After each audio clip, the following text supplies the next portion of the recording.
Hello students, good morning. Functions का अब हम लोग एक बहुत इम्पॉर्टेंट पार्ट कर रहे हैं, curve sketching. Curve sketching not directly related to this topic, लेकिन हाँ कर्व्स का यूज़ करते हैं। ग्राफ्स जो अभी हम लोग फंक्शंस के बनाते हैं उनका एक हल्का सा आइडिया रहना चाहिए। तो उसमें क्या क्या इम्पॉर्टेंट टिप्स एंड ट्रिक्स हैं to draw the graph, that will be discussing today. ठीक है, तो today we will be discussing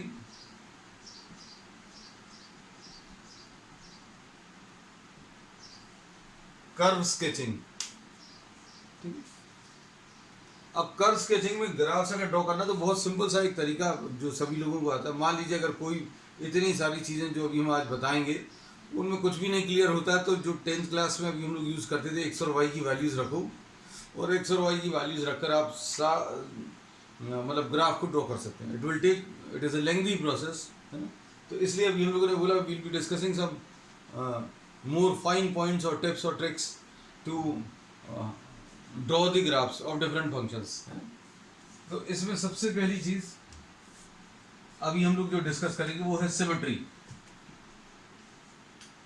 symmetry में अभी हम लोग क्या बोलते हैं, जैसे सपोज फॉर एग्जांपल अगर किसी ग्राफ को अगर अभी हम लोग देखें ऐसा कुछ है, तो this is symmetry about Y axis.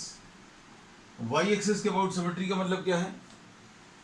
Y axis के अबाउट सिमेट्री का मतलब ये है वाई एक्सिस के राइट हैंड साइड पर जैसा ग्राफ है वैसे ही ग्राफ लेफ्ट हैंड साइड पर भी है। और इसमें कर्व की इक्वेशन को देखकर आपको ये सिमेट्री समझ में आनी चाहिए। कैसे आएगी वो अभी हम लोग डिस्कस करेंगे। इसमें सपोज इसको 1a बोल दिया और 1b अगर अभी हम लोग ले सिमेट्री अबाउट एक्स एक्सिस,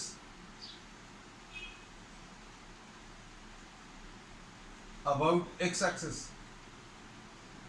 तो सिमेट्री अबाउट एक्स एक्सिस में अगर आप देखें इन दोनों ग्राफ को देखकर अभी हम लोग ये बता सकते हैं ये सिमेट्रिकल अबाउट वाई एक्सिस है, ये वाला सिमेट्रिकल अबाउट एक्स एक्सिस है।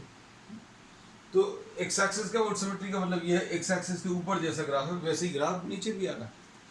तो इसके लिए अभी हम लोग ये कह सकते हैं सिमेट्री अबाउट वाई एक्सिस का मतलब ये है इक्वेशन को देखकर कैसे समझना है कि इस टाइप का कुछ ग्राफ आएगा या इस टाइप का। तो इसकी एक सिंपल सी ट्रिक ये है, if there are even powers of x in the equation of the curve, then we have what is called symmetry about y axis।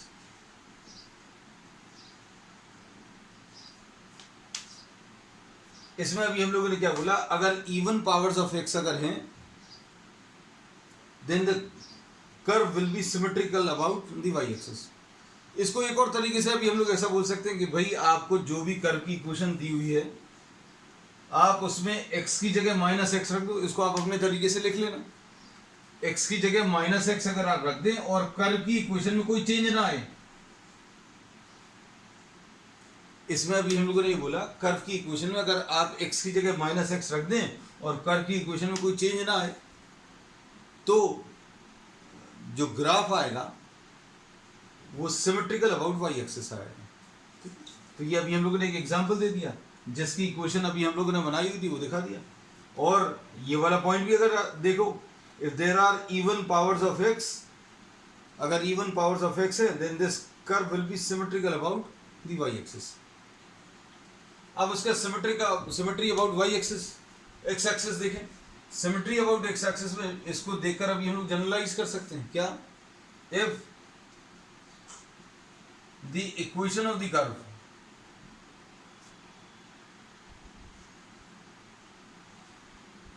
contains what, बता सकते हो, contains even powers of y, then the curve is symmetrical about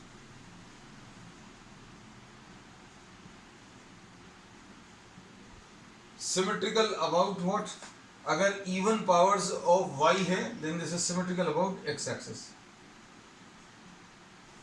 इसको ऐसा भी बोलते हैं, कैसा, कि अगर आप y equation of the curve में y की जगह माइनस वाई रख दें और कर्व की इक्वेशन में कोई चेंज ना आए, जैसे ये इक्वेशन अगर आप देखें तो y square is equal to 4x है, इसमें y की जगह माइनस वाई रख दूं, y की जगह माइनस वाई रखेंगे तो कोई चेंज आएगा क्या? कोई चेंज नहीं आएगा। क्यों नहीं आएगा बेटा? क्योंकि ये y square is equal to 4x। ऐसे इसमें था, x की जगह अगर माइनस एक्स रखोगे तो कर्व की इक्वेशन में कोई चेंज नहीं आएगा। हम कह रहे ये रखकर नहीं भी देखना है तो हमने बहुत सिंपल भाषा में लिखवा दिया कि भाई अगर कर्व की इक्वेशन में इवन पावर्स ऑफ y है, y के इवन पावर्स हैं, then this curve will be symmetrical about x axis. तो ये दो सिमेट्री डिस्कस कर ली। फिर इसके बाद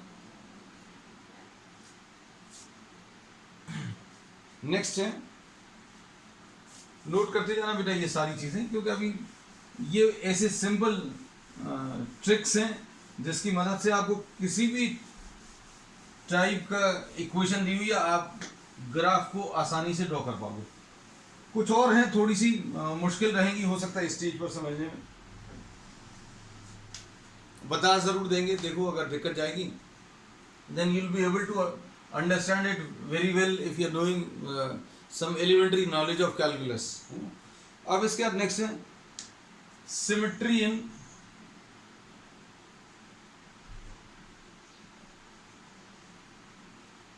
opposite quadrants।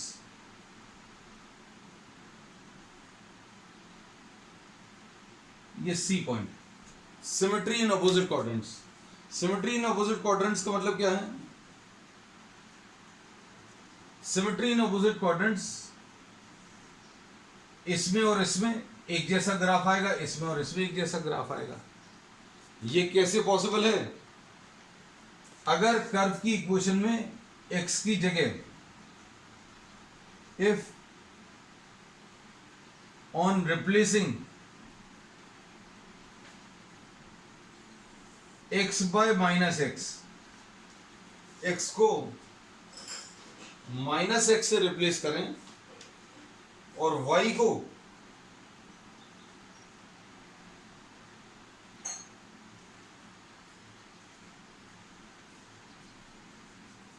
माइनस वाई से रिप्लेस करें और कर्व की इक्वेशन में किसी प्रकार का कोई चेंज नहीं आए, then we say that this will be symmetrical in opposite quadrants. अब इसमें x की जगह अगर माइनस एक्स रख दें और y की जगह, दोनों एक साथ करना है, कोई एक चीज अकेली नहीं करनी। x की जगह माइनस एक्स रख दें और y की जगह माइनस वाई अगर आप रख दें तो this will be symmetrical in opposite quadrants. जैसे आप सिमेट्री का सबसे अच्छा एग्जाम्पल है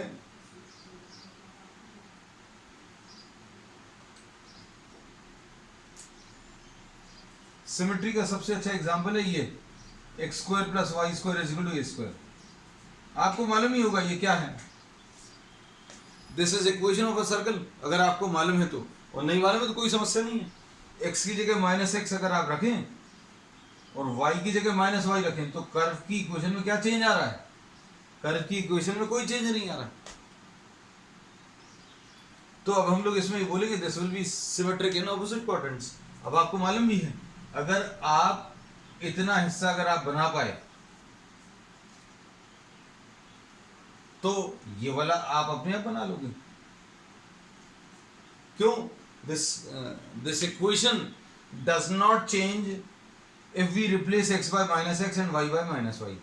x की जगह माइनस एक्स रख दो और y की जगह माइनस वाई रख दो तो इक्वेशन जो है बिल्कुल चेंज नहीं हो रही।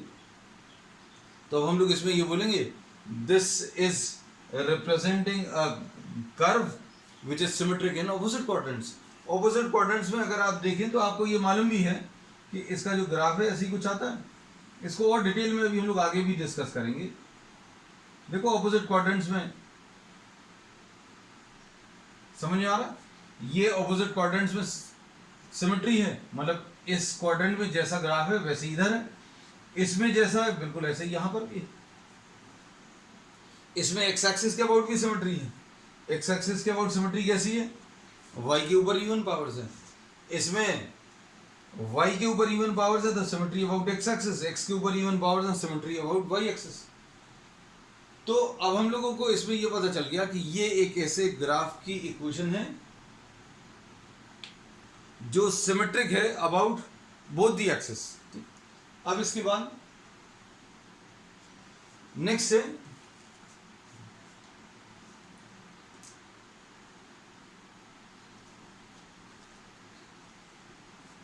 Symmetry about y equal to x. ये बहुत इंपॉर्टेंट है, symmetry about y equal to x. y equal to x कैसी लाइन है बेटा, इसके बारे में आप जानते होंगे। y equal to x is a line which passes through origin. Origin से ये बहुत ज़्यादा इंपॉर्टेंट है क्योंकि इसका बहुत यूज़ है अगर आप करेंगे तो, और नहीं तो बहुत सारे लोगों की एकेडमिक्स जो है 12th क्लास की 11th और 12th निकल जाता है बिना इन सब चीज़ों को जाने, तो उनका निकलता भर है, वो कुछ अच्छा अचीव नहीं कर पाते। तो कुछ अच्छा अचीव करना तो आपको कुछ एक्स्ट्रा एफर्ट लगाना पड़ेगा, कुछ एक्स्ट्रा चीज़ें जाननी होंगी बाकी लोगों से, तो वही एक्स्ट्रा चीज़ें अभी हम आपको बता रहे हैं। तो अब हम लोगों ने इसमें बोला symmetry about y equal to x. y equal to x is a line, y equal to x कैसी लाइन है बेटा, इसको अगर आप इससे कंपेयर करें y is equal to mx से, तो इसमें m की वैल्यू 1 है, मतलब m की वैल्यू 1 है, मतलब m is equal to tan 45 होता है, m is equal to tan theta होता है, और इसकी वैल्यू 1 है तो थीटा की वैल्यू 45। इस लाइन के अबाउट सिमेट्री, इस लाइन के अबाउट सिमेट्री जो है कैसे मिलेगी, जैसे suppose for example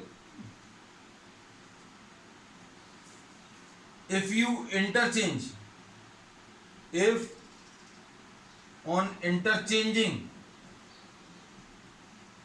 x and y, x और y को अगर आप इंटरचेंज कर दें, the equation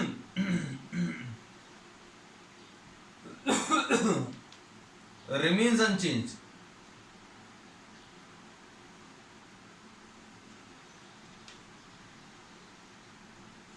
अगर x और y को अगर आप इंटरचेंज कर दें आपस में और कर्व की इक्वेशन चेंज ना हो, if on interchanging x and y the equation remains unchanged, then the given curve is symmetric about this line y is equal to x। इसके अबाउट सिमेट्री है y इक्वल टू एक्स के about. y equal to x के about symmetry जो है बहुत ज़्यादा important क्यों है, ये भी हम आगे डिस्कस करेंगे अगले चैप्टर में भी। इस सिमेट्री का तो बहुत यूज़ करने वाले हैं, है ना। आप जिस स्कूल में भी पढ़ते हो देखना स्कूल्स में मोस्टली इन चीज़ों पर ज़्यादा ध्यान नहीं देते। अब इसमें अभी हम लोग ये कहते हैं, फिर से आप आ जाओ इसमें, ये वाली इक्वेशन समझाने के लिए या समझने के लिए शुरू के लेवल में बहुत ईजी है। आप एक्स और वाई को बदल दो, एक्स की जगह वाई रख दो और वाई की जगह एक्स रख दो, क्या चेंज आएगा? एक्स की जगह आपने वाई रख दिया और वाई की जगह एक्स रख दिया, कोई चेंज नहीं आया। तो अब हम लोग बोलेंगे ये कर्व जो है this is symmetric about the line y equal to x. ये सिमेट्रिक है about the line y equal to x. तो अब इसमें देखो ये इक्वेशन ऑफ सर्कल है और इक्वेशन ऑफ सर्कल में अगर आप देखें तो हर प्रकार की सिमेट्री, जो चार टाइप्स की अभी हमने सिमेट्री पढ़ी है, वो चारों टाइप की सिमेट्री अप्लाई होती है। कैसे? एक्स के ऊपर इवन पावर है, symmetric about Y axis. Y के ऊपर इवन पावर है, सिमेट्रिक अबाउट एक्स एक्सिस। फिर तीसरा क्या है? ऑपोजिट क्वाड्रेंट्स की सिमेट्री। ऑपोजिट क्वाड्रेंट्स की सिमेट्री का मतलब क्या है? जैसा फर्स्ट क्वाड्रेंट में है वैसे ही थर्ड में आएगा। ये चीज अभी आप इसमें लिख सकते हो, first and third, second and fourth में सेम टाइप का ग्राफ होगा। फर्स्ट एंड थर्ड में सेम होगा और सेकेंड और फोर्थ में सेम होगा। ये यहाँ पर बताना भूल गए थे, वैसे बोल तो दिया था कि यहाँ पर जैसा वैसा यहाँ पर आएगा, अब इसको नाम भी दे दिया। अब इसमें अगर आप देखें तो ये सिमेट्री इन अपोजिट क्वाड्रेंट्स क्यों है कि एक्स की जगह माइनस एक्स रखोगे तो चेंज नहीं होगा, वाई की जगह माइनस वाई रखोगे तो भी चेंज नहीं होगा। अब इसमें symmetric about y equal to x, x और वाई को बदल दिया तो भी नहीं है। तो कहने का मतलब ये है कि ये ग्राफ, ये जो इक्वेशन है ये ऐसी है जो सिमेट्री देती है, all types of symmetry, that gives all types of symmetries. अब इसमें देखना ध्यान से, इस सिमेट्री का फायदा क्या है? इस सिमेट्री का ये फायदा है कि अगर आप किसी तरीके से क्या, आपको you know how to draw the graphs, elementary level तो आपको मालूम है, एक्स और वाई की वैल्यूज देकर। अगर आप इसका ग्राफ इतना सा अगर आप बना पाए, मान लो आपने इतना बना लिया, किसका, x square plus y square is equal to A square, तो ये एक्स और वाई इंटरचेंज करने पर कर्व की इक्वेशन चेंज नहीं हो रही, मतलब ये symmetry about y equal to x है। वाई इक्वल टू एक्स अभी हम बता चुके हैं किस टाइप की लाइन है।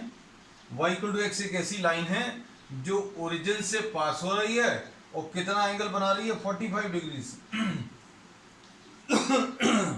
तो अगर आपने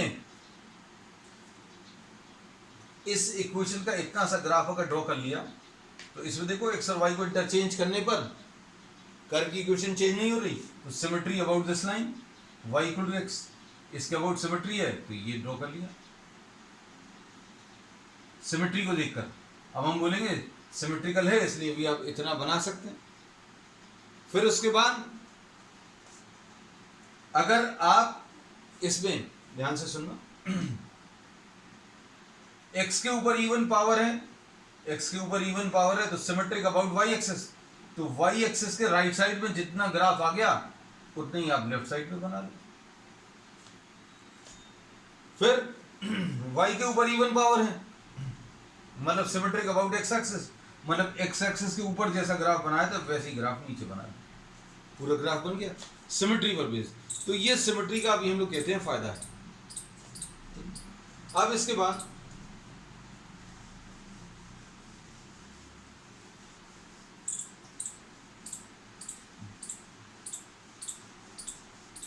ये तो एक चीज अभी हमने डिस्कस की सिमेट्री।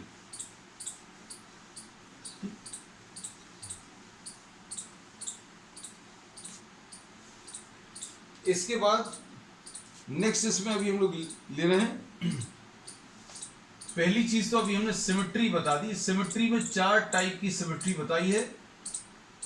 दूसरा भी काम बहुत जरूरी जो है क्या, कि intersection of the curve with the axis, ये निकाल सकते हैं।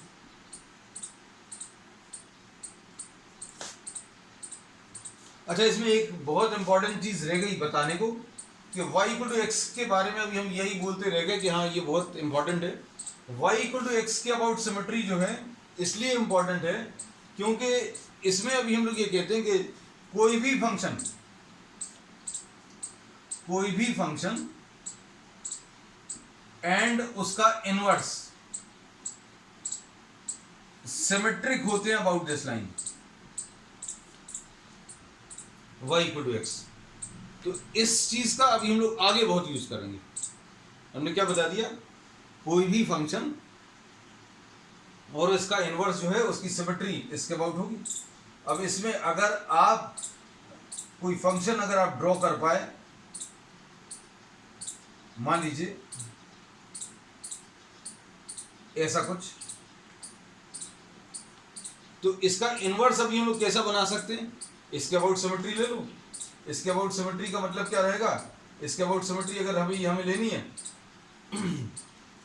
तो जैसा ग्राफ इस तरफ है बिल्कुल वैसे ही, बिल्कुल एज इट इज अभी हम लोग यहाँ कहीं पर ड्रॉ कर सकते हैं। ठीक है, मतलब जैसा अभी हम लोग मिरर इमेज लेते हैं वैसे ही बिल्कुल मिरर इमेज अभी हम लोग ऑन दिस साइड ले सकते हैं। ठीक है, तो ये सिमेट्री का अभी हम लोग आगे यूज करने वाले, ये ज़्यादा कॉम्प्लिकेटेड ग्राफ अभी हम लोग नहीं लेंगे। अभी हम लोग इसमें ये कह रहे हैं, ये क्योंकि log x वाला ग्राफ है, ये जब अभी हम लोग ड्रॉ करेंगे तब ज़्यादा अच्छे समझ में आएगा। तो इतना बार याद रखो स्टेज पर कि y इक्वल टू एक्स अगर कोई लाइन है, ये लाइन, तो फंक्शन और उसका इनवर्स इस लाइन के अबाउट सिमेट्रिक है। अब आ जाए वापस, सिमेट्री अभी हम लोगों ने चार टाइप ले ली, about x axis, about Y axis, in opposite quadrants ले लिया, and about the line y equal to x. तो y इक्वल टू एक्स में अभी हम लोगों ने बोला था कि फंक्शन और उसका इनवर्स जो है सिमेट्रिक अबाउट दिस होगा, about the line y equal to x. अब आ जाओ इसमें intersection of the curve with the axis. Intersection of the curve with the axis अगर देखना है तो अभी हम लोग बोलेंगे put x equal to 0 to get the point of intersection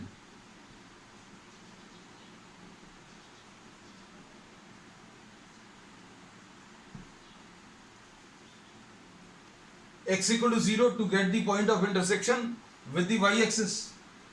आप x equal to 0 अगर रखो, x equal to 0 कहां पर होता है? y axis पर होता है, तो y axis के साथ इंटरसेक्शन मिल जाएगा।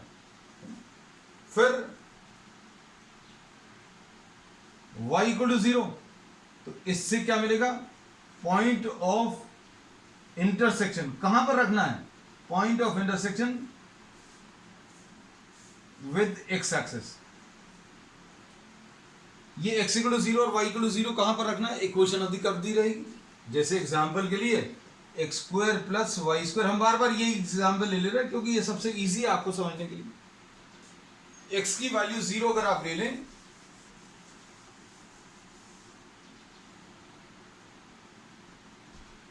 x की वैल्यू 0, तो y square will be equal to A square, यानी y is equal to plus minus A. तो दो पॉइंट्स तो मिल ही गए आपको। कौन से मिल गए? 0, प्लस माइनस ए।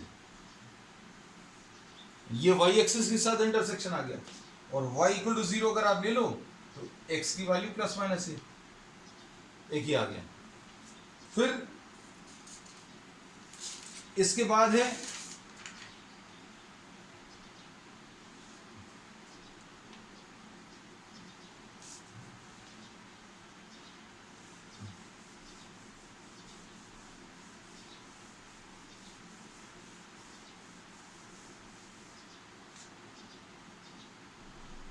उसके बाद तीसरा है इंक्रीजिंग एंड डिक्रीजिंग फंक्शन।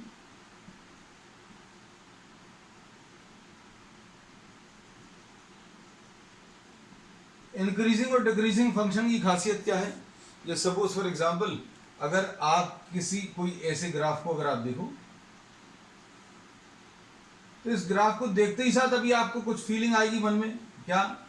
कि भाई जैसे जैसे x की वैल्यू बढ़ रही है, x की वैल्यू जैसे जैसे बढ़ रही है तो y की वैल्यू कम होती जा रही है। x की वैल्यू बढ़ाने पर जैसे जैसे x की वैल्यू अभी हम लोग बढ़ा रहे हैं, x की वैल्यू नेगेटिव में इतनी थी, फिर और इंक्रीज कर दी, इंक्रीज करते करते यहाँ पर भी अगर आप इंक्रीज करते जाएं तो फंक्शन की वैल्यू या y की वैल्यू जैसे जैसे x बढ़ा रहे हैं वैसे वैसे y की वैल्यू डिक्रीज होती जा रही है। और x की वैल्यू बढ़ाने पर अगर y की वैल्यू कम हो रही है, अगर x की वैल्यू बढ़ाने पर y की वैल्यू कम हो रही है, तो ये एक डिक्रीजिंग फंक्शन है। और डिक्रीजिंग फंक्शन कहां पर है, ये अभी हम लोग क्या कह सकते हैं? अच्छे सुनना हमारी बात को, कि डिक्रीजिंग फंक्शन कहां पर है ये कैसे पता चलता है? dy by d x, differential coefficient of y with respect to x निकाल लो और पुट दिस लाइक दिस, मतलब dy by d x smaller than 0। तो dy बाई डी एक्स की वैल्यू निकालो, y की वैल्यू दी रहेगी किसके टर्म्स में दी रहेगी? x के टर्म्स में दी रहेगी। आप उसको डिफरेंशिएट करो और इधर पर रख दो। इधर पर रखने पर x की कुछ वैल्यूज मिलेंगी और x की वो वैल्यूज आपको बता देंगी कि ये फंक्शन कहां पर इंक्रीज कहां पर डिक्रीज हो रहा है। इसका जस्ट ऑपोजिट है कौन सा?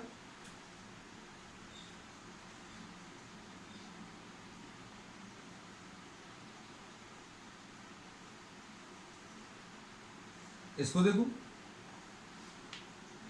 इसमें जैसे जैसे x की वैल्यू बढ़ रही है फंक्शन की वैल्यू भी बढ़ रही है, तो ये इंक्रीजिंग फंक्शन है। ये डिक्रीजिंग है और इंक्रीजिंग। इसको आप अपनी लैंग्वेज में लिख सकते हैं क्या? कि भाई फंक्शन डिक्रीजिंग कब कहलाता है? ये देख के ही इसमें मतलब आपको मैथ्स जानने की जरूरत नहीं है। यहाँ पर ये कुछ ऐसा है जो कम हो रहा है, और क्या कम हो रहा है ये अभी हमने वर्ड्स में बता दिया भाई। जब जैसे जैसे एक्स की वैल्यू बढ़ा रहे हैं, एक्स की वैल्यू बढ़ा रहे हैं तो वाई की वैल्यू कम होती जा रही है। और इसमें अगर आप देखें तो एक्स की वैल्यू बढ़ाने पर जैसे जैसे आप एक्स की वैल्यू बढ़ा रहे हैं तो वाई की वैल्यू बढ़ती जा रही है। तो ये इंक्रीजिंग फंक्शन के लिए dy by dx will be greater than 0, और इंक्रीजिंग और डिक्रीजिंग फंक्शन जो है ये बहुत अच्छे रहते हैं हमारे लिए। इंक्रीजिंग फंक्शन हो या डिक्रीजिंग फंक्शन हो वो 1 1 रहते हैं। 1 1 क्यों रहते हैं कि देखो अगर ये इंक्रीज हो रहा है और या डिक्रीज हो रहा है तो आप अगर हॉरिजॉन्टल लाइन ड्रॉ करोगे तो ग्राफ को दो जगह पर कट नहीं करेगी, एक ही जगह पर कट करेगी। अगर वैल्यू कम या ज़्यादा अगर हो रही है, जैसे इसमें कम हो रही है, सिर्फ कम हो रही है, यहाँ पर सिर्फ ज़्यादा हो रही है। आपको एक एग्जांपल दे दें अभी हम, देखो एग्जांपल यही वाला हम बार बार आपको हर एक प्रॉब्लम में इसी का एग्जांपल दे रहे हैं क्योंकि this is well known to us. इसको देखकर कैसी फीलिंग आ रही है बेटा? इसको देखकर अभी हम लोग ऐसा लग रहा है कि ये कहीं पर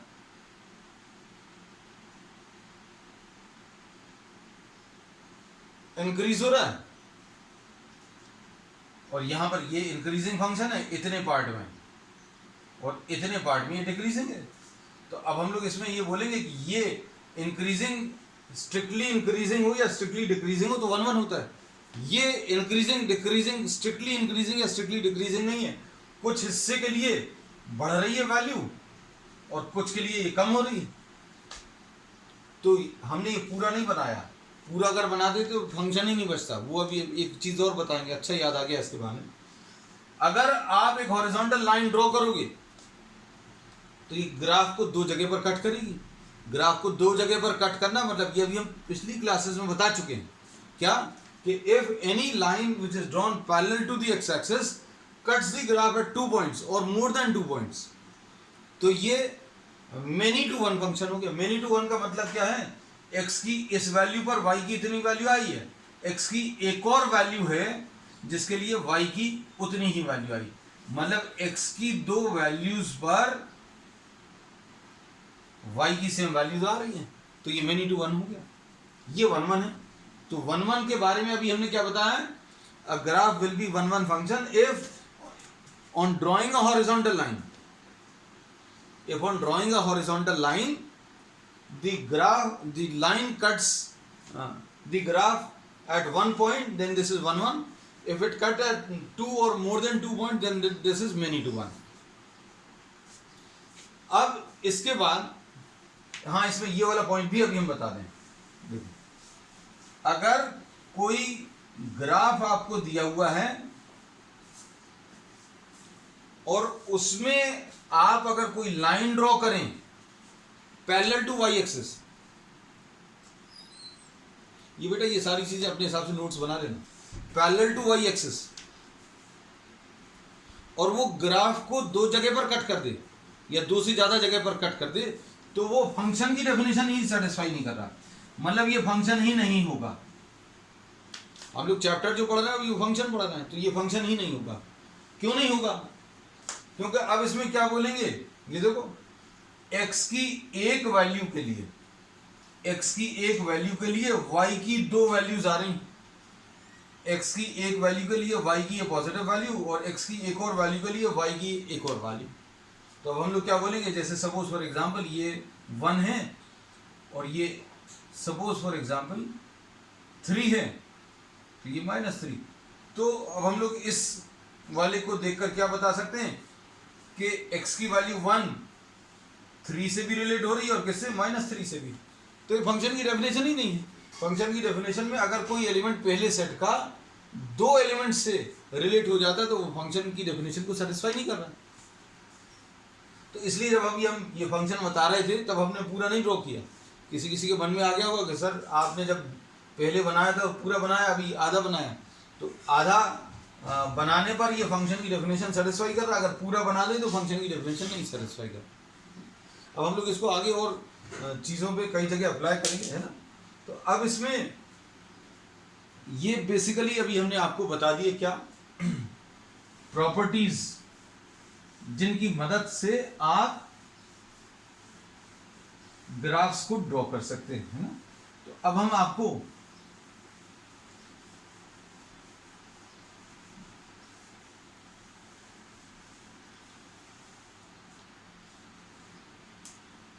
एक आध प्रॉब्लम लेकर बता दे रहे हैं।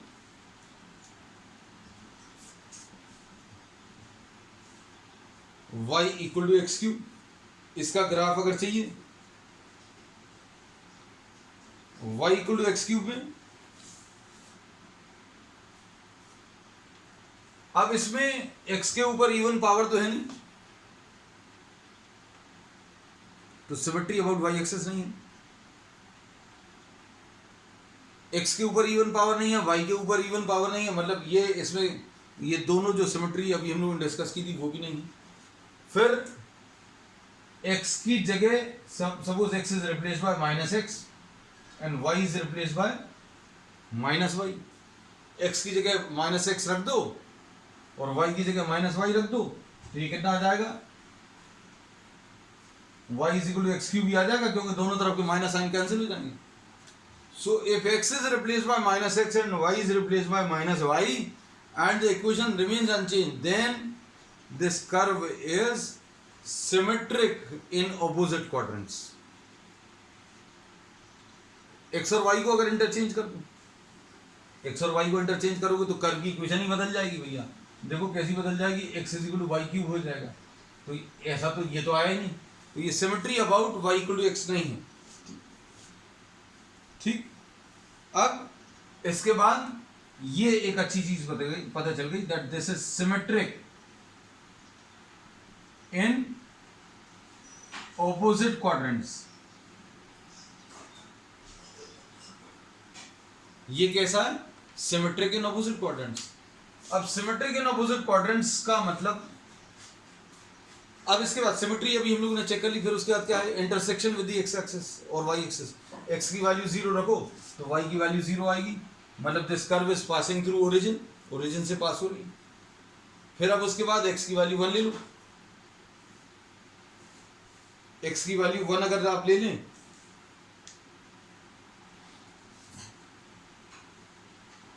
तो y की वैल्यू कितनी आ जाएगी, 1 आ जाएगी।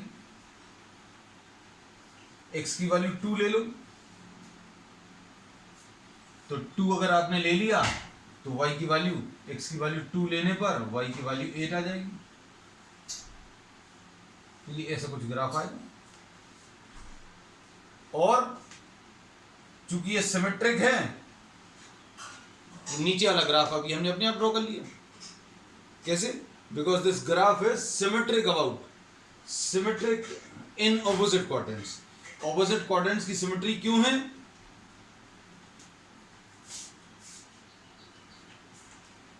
क्योंकि x की जगह माइनस एक्स अगर आप रख दें और y की जगह माइनस वाई अगर आप रख दें तो कर्व की इक्वेशन में कोई चेंज नहीं आ रहा।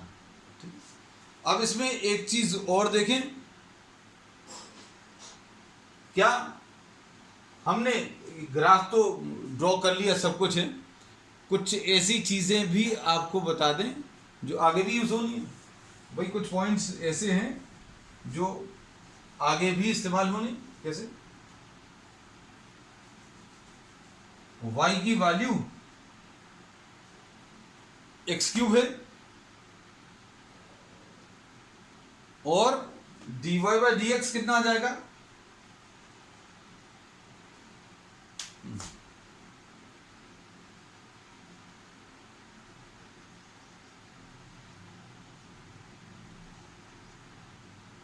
लॉग इन कर लो बेटा जल्दी से सब जने।